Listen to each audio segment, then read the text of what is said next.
Kalau dibilang belum maksimal tuh memang karena kita melihat pasar kita yang besar sebenarnya ya.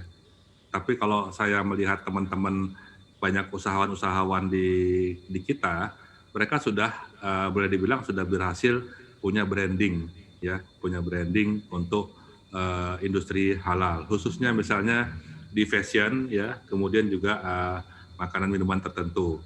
Nah, kenapa masih kurang maksimal? Tentunya tadi banyak hal ya, tentunya gini, ya ini kita tidak hanya masalah hal tapi juga masalah UMKM.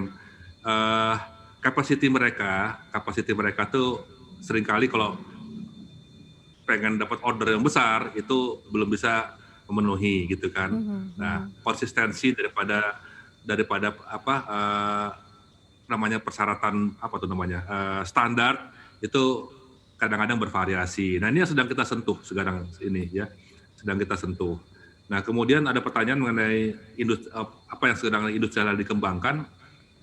Ya tadi saya bisa sampaikan sebenarnya ya kalau nomor satu yang paling besar peluang itu adalah fashion sebenarnya ya, fashion itu besar sekali peluangnya. Dan jangan lupa Mbak Maria, tadi saya lihat di sini ada Wardah juga sebagai sponsor kali di sini ya, Wardah itu kosmetik ya, luar biasa itu kosmetik halal itu ya. Nah yang sekarang ini sudah mulai banyak variasinya dan itu peluangnya besar untuk kita itu adalah fashion memang ya, dan kita harus angkat topi ya dengan teman-teman di fashion yang bisa sudah menyediakan berbagai alternatif untuk fashion yang sifatnya adalah halal tadi gitu. Dan yang sedang kita garap juga sekarang adalah gini, halal itu ada juga halal, ada thayyibah juga sebenarnya ya gitu ya. Nah, intinya adalah kita harus tahu asal usulnya segala macam. Satu, kalau makan minuman. Yang kedua adalah kebersihan ya. Kebersihan proses ini penting, ini ya prosesnya penting. Nah itu harus berangkat daripada ini berangkat daripada disiplin kita sendiri sebenarnya. Tapi saya melihat teman-teman kayak di Malang tadi disebut oleh Mbak Maria itu luar biasa mereka sebenarnya sudah mulai bergerak gitu sebenarnya. Ya, Pak Divi, ini mungkin pertanyaan terakhir ya. Seperti apakah target begitu ya, mungkin bukan target ya, tetapi apa yang dilihat gitu ya proyeksi ke depan, tahun ke depan, walaupun ini masih masa pandemi karena 2020 tinggal 3 bulan lagi, tapi ada tahun-tahun ke depan yang lebih panjang lagi yang akan mulai dilirik oleh industri halal Indonesia secara keseluruhan. Seperti apa Pak Divi? Baik Mbak Maria, pertanyaan yang baik, bagus ya. Jadi mengingatkan saya tidak ingin mendahului. Sebentar lagi mungkin akhir Oktober akan ada Indonesia Syariah Economic Festival di Jakarta. Ya, ini skalanya nasional dan internasional.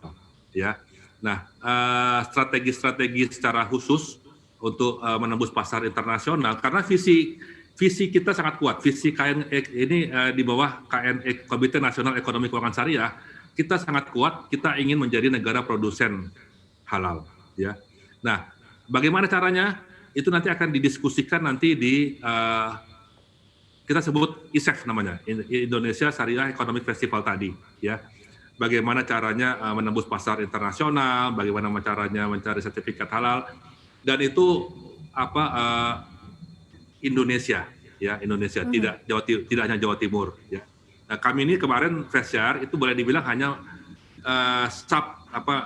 miniatur daripada yang ada, tapi event yang lebih besar lagi itu nanti ada di ISEF ya, di ISEF. Di situ nanti juga bisa jadi ada business matching ya dengan negara-negara lain karena banyak negara-negara lain yang sangat meminati produk-produk Indonesia. Kenapa? Karena diproduksi oleh negara dengan penduduk muslim gitu ya. Jadi seperti itu. Jadi kalau ditanya mengenai target, saya terus terang nggak punya angka karena saya lebih suka bicara nasional Mbak Maria ya untuk soal ini karena kita saling ketergantungan sebenarnya ya. UMKM Jawa Timur kalau bergerak itu pun juga bahan bakunya diambil dari tempat lain seperti itu ya. Nah ini dan kita pun juga saling membantu dengan daerah-daerah yang lain. Yang penting demi NKRI, demi Indonesia kita bisa menembus pasar di luar negeri. Dan saya sampaikan tadi untuk Jawa Timur tadi peluang kita berapa sebanyak-banyaknya kalau bisa, dan yang besar itu apa? Ya kami ingin kita masuk dulu pasar diaspora di luar negeri lah gitu ya.